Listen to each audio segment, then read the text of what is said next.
Et tout le monde c'est l'esplanade. Du coup, j'ai regardé un peu. Normalement, la War 8 sera la seule War en musique de cette saison GA. Parce que c'était encore une War full Hercule. Normalement, vous aurez encore la War 11 et 12 qui sont en full Hercule. Mais il y a deux trois trucs intéressants à expliquer dedans. Donc c'est comme ici, c'est encore une War majoritairement Colo Doom. Bon, Colo, on l'a pas vu beaucoup. Enfin, Doom. Doom, on l'a pas vu beaucoup cette saison, mais vous l'avez vu beaucoup les saisons précédentes. Donc c'est pas nécessairement non plus intéressant de tout le temps recommenter les War Doom. Mais là, on a quand même quelques gameplays qui sont très intéressants avec Colossus. Donc là, déjà, on a Terrax sur la première borne de la L7. Bon, typiquement, celui-là, ce n'est pas un combat très compliqué. Enfin, première ou deuxième? Ah non, sur la deuxième borne de la L7. Mais honnêtement, Colo a un des meilleurs counters pour Terrax sur cette borne-là. Donc le ratio a été assez rapide. Et là, par contre, on rentre dans un combat un peu plus compliqué. Donc Omega Red sur le fight où l'ennemi active incinération ou poison. Donc j'avais déjà fait le fight, la war précédente avec la full war Omega Red sur la Elsa Bloodstone.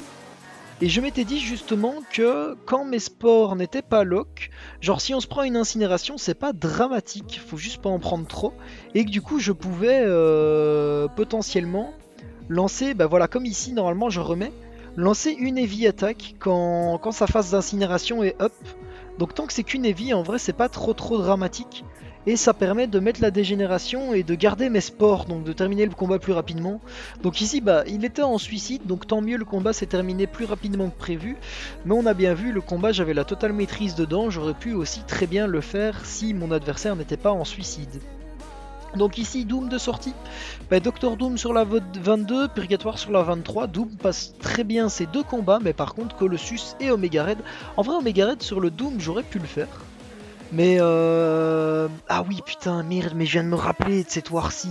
Oui justement, là cette war-ci, pour vous donner le contexte, on était tombé contre une très grosse team, genre ils avaient, moi je suis en rareté 3, ok les gars, on joue le platine 3, et ils avaient un truc du genre 14 000 de prestige quoi, cette bande de fous, on jouait clairement pas dans la même cour, mais du coup, quand vous voyez une team de 14 000 de prestige en rareté 3, 14 000 de prestige moyen, une team avec que des énormes comptes, c'est que vous allez probablement tomber sur beaucoup de défense en suicide et que c'est une team qui est focus QA et qui joue les GA pour le fun. Et ici, c'était bel et bien le cas, donc je vais tomber sur beaucoup de combats en suicide, ce qui m'arrange plutôt bien. Ça fait une war qui est moins compliquée, mais du coup la war, oui, d'office, vu que tout le monde est en suicide, est beaucoup plus facile.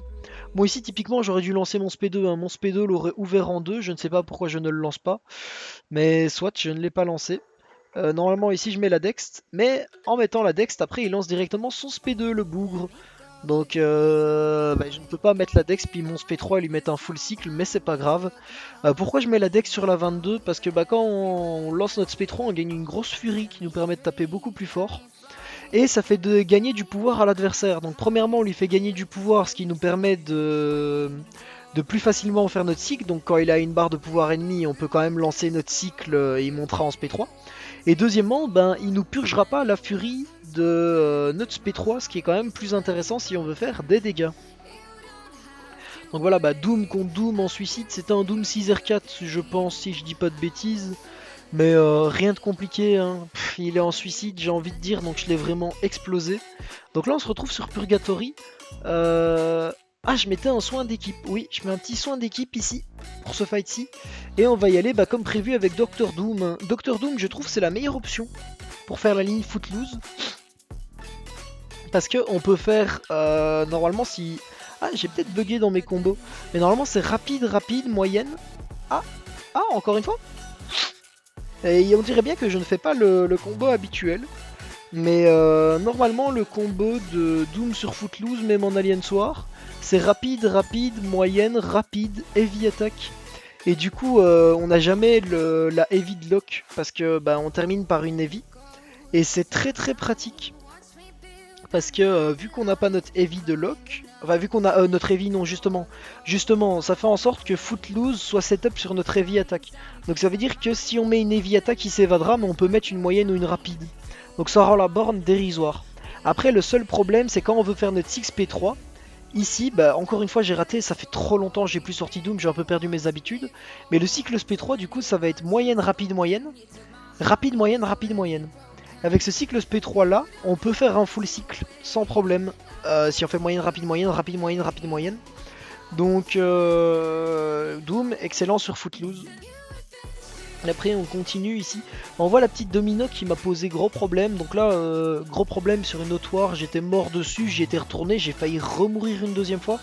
Là en tout cas on est sur le Nick Fury sur cette bande-ci. En vrai Nick Fury sur cette bande-ci, je trouve le placement très fort.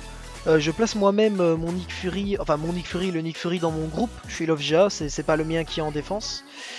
Mais je place moi-même le Nick Fury de mon groupe sur cette bande-ci si je dis pas de bêtises. Mais bon, parce qu'il n'y a pas vraiment beaucoup de contres vraiment efficaces contre celui-ci. Étant donné qu'il a ému étourdissement, ça contre assez bien Archangel, son SP1 synergise bien avec toutes les défaillances qu'il nous met sur nous. Donc ça peut vite se faire très très mal. Mais moi, bah là, je n'ai pas... Enfin, j'ai le meilleur contre pour Nick Fury sur cette borne-là. De toute façon, à mon avis, de mon avis, Colossus est le meilleur contre pour Nick Fury sur à peu près toutes les bornes. Hein. À part les bornes coups et les bornes qui volent et buff, genre la 22 où Archangel peut être meilleur que Colossus. Mais ici, bah, en particulier, genre Colossus c'est vraiment le MVP de très très loin. Bon après, je joue le combat comme une merde, hein, comme vous pouvez le voir, donc j'ai failli me faire ratio. Contre un Nick Fury en suicide avec Colossus, donc faut vraiment le faire. Mais le combat passe. Mais voilà, bah, Colo sur Nick Fury, on voit bien, j'ai vraiment très mal joué le combat. Je me suis pris 2 fois des full combos. Mais t'as une résistance de fou, t'as des dégâts de fou, t'as l'avantage de classe. Nick Fury a pas pu faire vraiment grand chose contre moi. Donc c'est passé avec de la chance certes, mais c'est passé et c'est tout ce qui compte. Donc on continue. Bah, j'avais fait une petite pause, c'est pour ça que le boost d'attaque s'était arrêté. J'ai heal en intercombat, hein. J'ai heal le colo là évidemment. Parce que bah, au vu du gameplay que j'ai fait contre Nick Fury, bah, la domino qui est un combat qui est pas nécessairement compliqué mais qui est un combat qui est assez montagne russe. Donc c'est vraiment genre full all-in des deux côtés et si tu rates pas trop ton all-in, bah ça passe et tu la défonces. Et au vu des erreurs que j'avais fait sur le Nick Fury, si je refaisais les mêmes erreurs sur la domino par contre, ça allait pas bien se passer du tout. Donc il fallait absolument que je lance un petit que je fasse une petite pause avant, histoire de me remettre en confiance et de pouvoir repartir sur cette domino qui m'a déjà posé problème plus tôt dans cette saison avec plus de forme. D'ailleurs on voit ici, bah, elle me met son combo. Ouais, elle me met son combo, hein. Je me reprends encore son combo, je n'arrive pas à ne pas me prendre de combo. J'ai fait plein de fois ce combat avec Colossus, mais je ne sais pas, je n'arrive plus à le faire correctement. Toujours est-il, bon, je l'ai tué, c'est tout ce qui compte. Hein. Faudra juste que je me remotive un peu et que je me réentraîne un peu contre Domino avec Colossus. Colossus qui est pas le meilleur, mais qui est un match-up plutôt pas mauvais contre Domino, mais c'est juste que là je ne joue pas très bien. Donc les deux Domino, que ce soit celle-ci ou celle des wars précédentes, elles ont failli m'avoir. Et ici, bah, plus particulièrement, tous les adversaires sont en suicide, donc certes les combats se finissent beaucoup plus rapidement, mais aussi bah, on a beaucoup moins le droit à l'erreur, parce que si on fait une erreur, bah, le ratio est très rapide et assez puissant. Donc on voit bien que dès que les ennemis commencent à me toucher, bah, que je prends très vite beaucoup de dégâts. Alors ne placez pas vos défenses en suicide, hein. C'est vraiment beaucoup moins fort d'avoir sa défense en suicide que hors suicide. Mais voilà, bah, il y a quand même 2-3 petits avantages à avoir sa défense en suicide. Il y a beaucoup plus d'inconvénients que d'avantages. Et ici on voit quand même que bah, les adversaires ils tapent beaucoup plus fort que d'habitude dans mes Alien Wars. Heureusement que j'ai Colossus et Colossus est extrêmement résistant. Probablement, en vrai Colossus je pense que c'est le perso le plus tanky du jeu. Hein. C'est un des... En synergie Omega évidemment, c'est un des persos avec les plus gros dégâts du jeu. Et je pense que c'est le plus tanky du jeu. Genre, Colossus 6R3 avec 20 armures de stack peut tank un SP3 d'un perso en abyss. Je ne pense pas qu'il y ait d'autres persos qui puissent le faire. Enfin, si, genre des Iceman avec son armure de glace, des symbiotes suprêmes quand il est en deuxième phase. Mais je ne pense pas qu'il y ait d'autres persos hors compétences qui peuvent tanker un SP3 de quelqu'un en abyss flat comme ça, juste avec leur résistance. Genre sans avoir aucune option dans les kits comme Archangel ou autre. Donc bah, c'est quand même plutôt pratique. Ici, bah, d'ailleurs, j'ai la technique spéciale slow qui s'est activée pour cette war. Je n'en veux pas de cette technique. Je n'ai pas besoin du slow. Tout ce que ça fait, c'est mettre une régénération sur l'adversaire. Et du coup, ça m'a plutôt saoulé que cette technique ne s'active pendant l'Alliance War. Elle s'est activée d'office, je ne l'avais pas choisie, bon j'ai dû faire avec mais j'aurais largement préféré ne pas l'avoir parce que c'est un désavantage, c'est pas un avantage, ça donne juste un debuff à l'adversaire pour qu'il régène. Et là on se retrouve déjà sur le dernier fight de cette war, donc Penny sur la borne du carré des boss, la deuxième où elle est émue étourdissement et on gagne pas de pouvoir. Le combat peut être un peu compliqué parce que je ne peux pas gagner d'armure sur ce combat. Je ne peux pas du tout gagner d'armure contrairement à la précédente fois où j'avais fait ça mais sur Interax.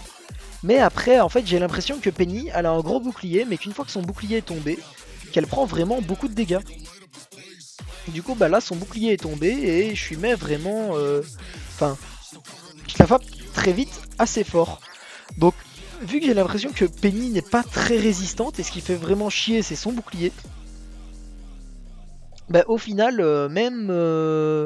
En tout cas, c'est une impression, mais franchement... Sur tous les combats que j'ai fait contre Penny, elle ne résiste pas quoi. Une fois que son bouclier est tombé, je l'explose. C'est juste bah faut tomber son bouclier et c'est chiant quoi. Mais une fois son bouclier tombé, bah elle est out quoi la petite Penny, elle a pas de résistance. Et du coup bah le fait que je ne puisse pas gagner d'armure c'est pas non plus trop dramatique parce qu'on voit bien que j'ai quand même un bon dégât output sur la Penny. Bon après il y a quand même les suicides qui m'aident à la descendre. Mais même si elle était pas en suicide j'aurais largement réussi ce combat très honnêtement. Du coup, ouais, bah Penny, au final, le défenseur il fait peur à beaucoup de monde, mais moi je trouve il est fort, mais c'est pas non plus un défenseur de malade mental honnêtement, parce que bah, sur cette saison j'ai fight que des Penny avec Colo et Hercule, et à chaque fois bah, je les ai ratio. Donc, et c'était même pas close, à chaque fois je les défonçais et il y avait même pas. Et c'était même pas comme si j'étais proche de mourir contre la Penny. Genre c'était à chaque fois je les explose et elles sont très loin de me tuer. Donc voilà. Et d'ailleurs c'est la dernière fight de cette war, donc war un peu plus courte aujourd'hui. Donc bah, ça va être la fin de la vidéo, j'espère que vous avez aimé cette petite vidéo d'Alliance War où on ressortait un peu notre pote Doom. Et bah, on se revoit bientôt pour la prochaine vidéo.